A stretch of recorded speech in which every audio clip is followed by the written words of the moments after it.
نحمده ونصلي على رسوله الكريم وصلي على سيدنا ومولانا محمد النبي الأمي وعلى آله وأصحابه وبارك وسلم۔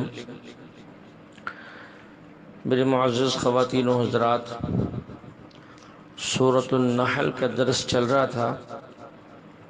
سورۃ النحل کی آیت والذین یدعون من دون اللہ لا يخلقون شیئا وهم یخلقون اموات غیر احیاء وما یشعرون ایان یبعثون۔ ان کو پورے غور سے سمجھیں۔ اہل بدعت کا ایک فرقہ معتزلہ منکرین حیات انبیاء اس آیت سے استدلال کرتے ہیں۔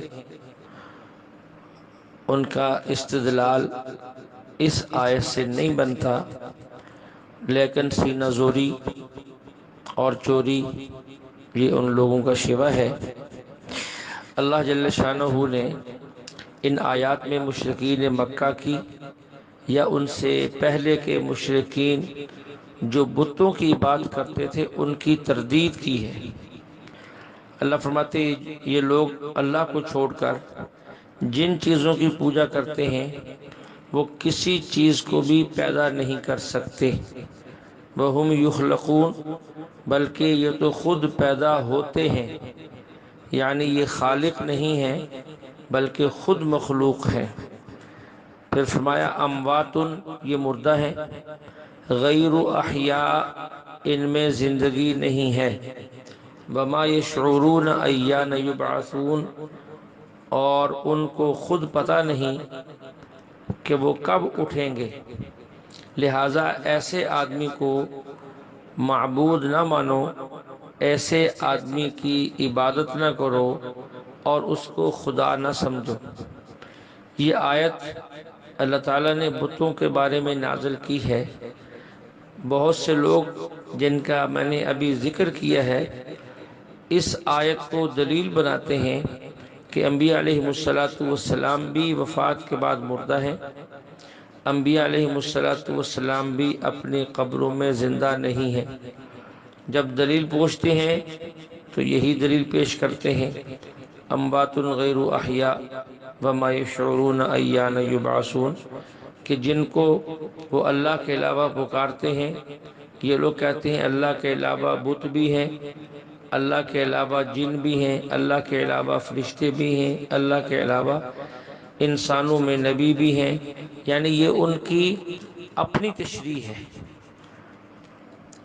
اور من دون اللہ کو عام مانتے ہیں کہ اللہ کے علاوہ جو بھی ہیں وہ سارے اس آیت میں شامل ہیں۔ اس کو وہ دلیل بناتے ہیں، اور سامنے بیٹھنے والی مجھ جیسی کم علم اور بے علم عوام جو ہے وہ سبحان اللہ اور واہ واہ کے نعرے لگاتی ہے کہ ہم نے آج قرآن سنا ہے اور آج ہم نے زندگی میں قرآن سیکھا ہے۔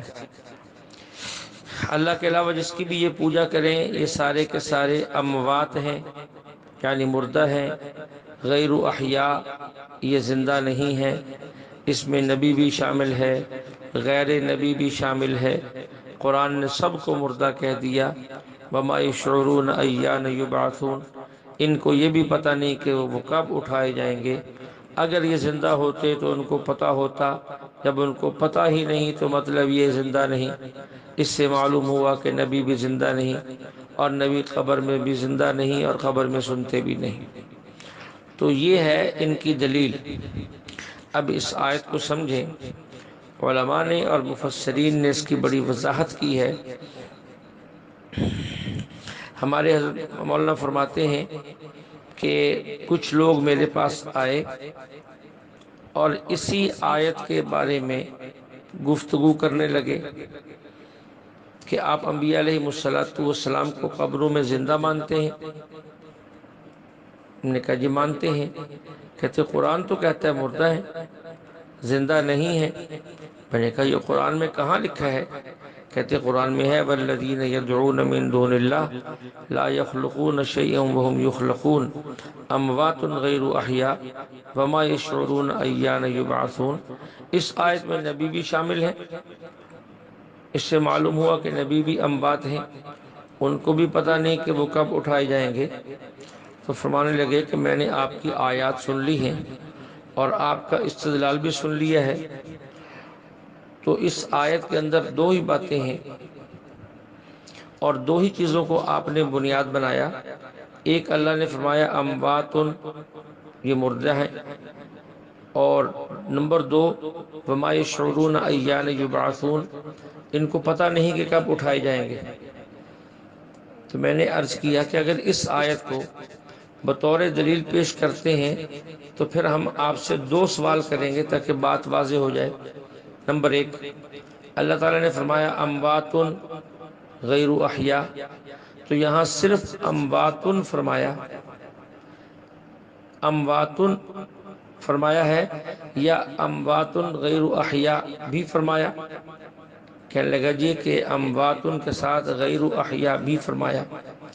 میں نے کہا اموات کا معنی تو ہے مردہ، تو غیر احیاء کا معنی کیا ہے؟ کہنے لگے اس کا معنی زندہ نہیں ہے۔ تو میں نے کہا جب اموات کہہ دیا، اب بتاؤ غیر احیاء کہنے کی کیا ضرورت تھی؟ اموات مردہ ہے، بات ختم ہوگی۔ غیر احیاء زندہ نہیں ہے، اس لفظ کے کہنے کی کیا ضرورت تھی؟ یہ تو فصاحت اور بلاغت کے خلاف ہے۔ مثال سے سمجھیں، میں کسی جگہ پہنچتا ہوں اور اپنے میزبان سے کہتا ہوں یا شاگردوں سے یا گھر والوں سے کہ مجھے بھوک لگی ہے، اس کا معنی کیا ہے؟ کہ میں نے کھانا نہیں کھایا۔ اب اگر میں یوں کہوں کہ بھائی مجھے بھوک لگی ہے، میں نے کھانا نہیں کھایا، تو آپ کہیں گے مولانا آپ کو بھوک لگی ہے، اس سے ہمیں پوری بات سمجھ میں آ گئی کہ آپ نے کھانا نہیں کھایا، اس لیے آپ کو یہ الفاظ کہنے کی ضرورت ہی نہیں تھی کہ میں نے کھانا نہیں کھایا۔ میں نے عرض کیا اللہ فرماتے اموات، یہ مردہ ہے، پھر فرما رہے ہیں غیر احیاء، یہ زندہ نہیں ہے۔ تو جب اموات کا معنی بھی زندہ نہیں ہے تو پھر غیر احیاء کہنے کی ضرورت کیا ہے؟ یہ بات آپ سمجھا دیں، مسئلہ حل ہو جائے۔ دوسرا میں نے کہا آپ نے اس بات کو بنیاد بنایا وہ قرآن مقدس کے اس جملہ کو وما یشعرون ایان یبعثون، کہ وہ کب اٹھائے جائیں گے انہیں پتہ نہیں۔ آپ نے کہا چونکہ انہیں پتہ نہیں لہٰذا وہ زندہ نہیں، اس کو دلیل بنایا۔ تو میں نے پوچھا دیکھو آپ لوگ میرے پاس بیٹھے ہو، اب مجھے بالکل گھنٹے، منٹ اور سیکنڈ کے اعتبار سے بتاؤ کہ آپ یہاں سے کب اٹھو گے؟ کہنے لگے جی ہمیں پتہ نہیں۔ میں نے کہا آپ زندہ ہیں مردہ ہیں؟ کہنے لگے ہم تو زندہ ہیں۔ میں نے کہا کہ ابھی آپ کہہ رہے ہیں کہ ہمیں تو پتہ ہی نہیں کہ ہم کب اٹھیں گے، اور یہ بھی کہہ رہے ہیں اپنے آپ کو کہ ہم زندہ ہیں، اور ان کو کہہ رہے تھے کہ جن کو یہ پتہ نہیں کب اٹھیں گے وہ مردہ ہیں۔ عجیب بات ہے، ایک کلیہ جو تمہارے خلاف آئے تم قبول نہیں کرتے اور ان کے خلاف فٹ کرتے ہو۔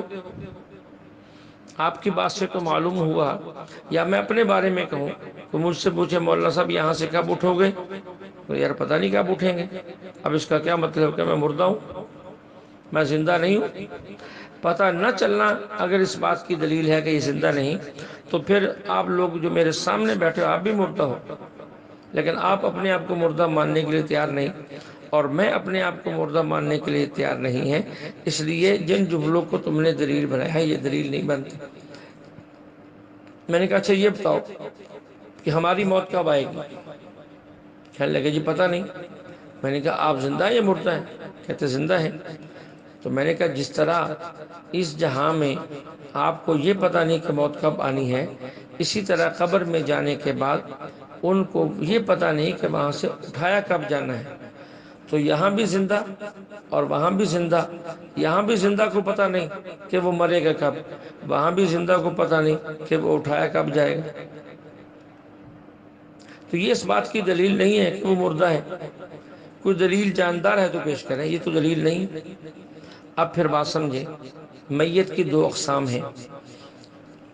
ایک وہ آیت جو آپ نے ہمیں سنائی، اموات غیر احیاء، اللہ تعالیٰ نے یہاں پہلے فرمایا اموات، پھر فرمایا غیر احیاء۔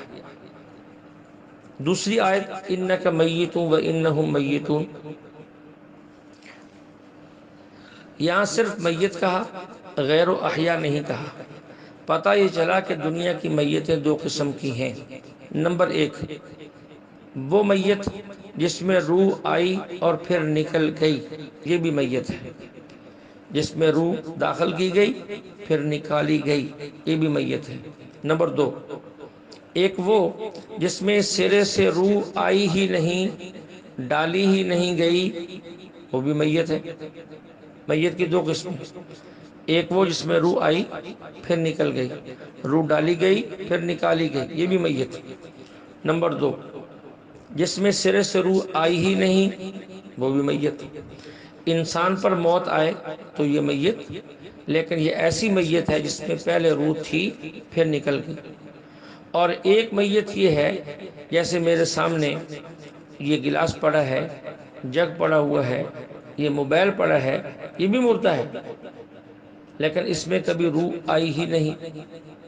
اب یہ ایسی میت جس میں روح آئی ہی نہیں، جس میں روح آئے اور نکل جائے، اس کو میتن کہتے ہیں۔ جس میں روح آئے ہی نہ، اس کو میت غیر حیین کہتے ہیں۔ اللہ جل شانہ نے یہاں صرف اموات نہیں کہا، بلکہ فرمایا اموات غیر احیاء۔ اے مشرکو، اے کافرو، خدا کو چھوڑ کر جن کی تم پوجا کرتے ہو، یہ ایسے مردہ ہیں جن میں کبھی روح آئی ہی نہیں۔ تو ان سے مراد نبی نہیں ہو سکتے، بلکہ یہاں مراد بت ہیں۔ انبیاء وہ ہیں کہ ان کے اندر روح آئی اور پھر نکلی، روح ڈالی گئی پھر نکالی گئی۔ اور اس بت میں روح کبھی آئی ہی نہیں۔ جس میں روح آئے اور نکل جائے وہ بھی میت، جس میں روح سرے سے آئے ہی نہیں وہ میت غیر حی اسے کہتے ہیں۔ تو یہ آیت بتوں کے بارے میں، انبیاء علیہ السلام کے بارے میں نہیں۔ امید ہے کہ بات سمجھ آ گئی ہوگی۔ اور پھر یہ بھی عرض کیا کہ آپ یہ من دون اللہ جو کہہ رہے ہیں، والذین تدعون من دون اللہ، اللہ کے علاوہ تم جس کی بھی عبادت کرتے ہو، پھر اس کو عام کر دیا، جس کی بھی عبادت کرتے ہو، اس میں نبی بھی شامل، جنات بھی شامل، فرشتے بھی شامل، انسان بھی شامل، بت بھی شامل، یہ سب شامل۔ تو اس کو اتنا عام نہ کرو، اس من دون اللہ کے حکم کو اتنا عام نہ کرو۔ اتنا عام کرو گے تو نقصان ہوگا۔ تو پوچھنے لگے کیسے نقصان ہوگا؟ میں نے کہا خود اللہ جل شانہ قرآن مقدس میں فرماتے ہیں انکم وما تعبدون من دون اللہ حسب جہنم، اے مشرکو، تم بھی اللہ کے علاوہ جس کو تم پکارتے ہو، جس کو تم پکارتے ہو، وہ سارے جہنم کا ایندھن ہیں، وہ سب جہنم میں جائیں گے۔ میں نے کہا اگر من دون اللہ کو عام کر دیا، جو تشریح اور تقریر تم نے خود اپنے تم نے گھڑ کے بیان کی ہے، اگر اس من دون اللہ کو عام کر دو گے اور اس کو تم نے نبی کو بھی شامل کر دیا، تو پھر کیا انکم وما تعبدون من دون اللہ حسب جہنم، کیا اس سے نبی مراد ہے؟ العیاذ باللہ ثم العیاذ باللہ، نقل کفر نہ باشد تو کیا نبی جہنم کا ایندھن بنے گا؟ کیا فرشتے جہنم میں جائیں گے؟ میں نے کہا من دون اللہ سے نبی مراد ہے ہی نہیں، بلکہ اس سے صرف بت مراد ہے۔ اور مشرکین خود بھی جہنم میں جائیں گے، اور جن بتوں کی وہ پوجا کرتے تھے وہ بھی جہنم میں جائیں گے۔ اس لیے عقائد کو سیکھا کریں، عقائد کو سمجھا کریں۔ اگر عقائد نہیں سیکھیں گے تو بڑی پریشانی ہوگی۔ انکم وما تعبدون من دون اللہ حسب جہنم، اللہ سمجھا رہے ہیں مشرکو، تم بھی اور خدا کے علاوہ جن کی تم پوجا کرتے ہو وہ سب جہنم کا ایندھن بنے گا۔ اب بت جو ہے وہ پہلے سے تو جہنم میں نہیں جائے گا، پہلے تو یہاں ان کے سامنے پڑا ہوا ہے، وہ بھی جہنم میں جائے گا، مشرک بھی جہنم میں جائے گا، یہ بھی یہیں سے اٹھ کے جائے گا، وہ بھی یہیں سے اٹھ کے جائے گا۔ ہم بار بار عقائد کی بات کرتے ہیں، اور عقائد کے معاملے میں اللہ کا شکر ہے ہمارا دل بڑا ہے، اور ہمارے اہل سنت والجماعت دوستوں کو اپنا دل بڑا رکھنا چاہیے. عقائد میں قرآن و سنت ہمارے موافق ہیں اور قرآن و سنت ہمارے سر کے اوپر جو ہے وہ ہاتھ رکھتے ہیں. اللہ جل شانہ سے دعا ہے اللہ ہمیں کلام مقدس کو سمجھنے کی توفیق عطا فرمائے. وآخر دعوانا ان الحمد للہ رب العالمین.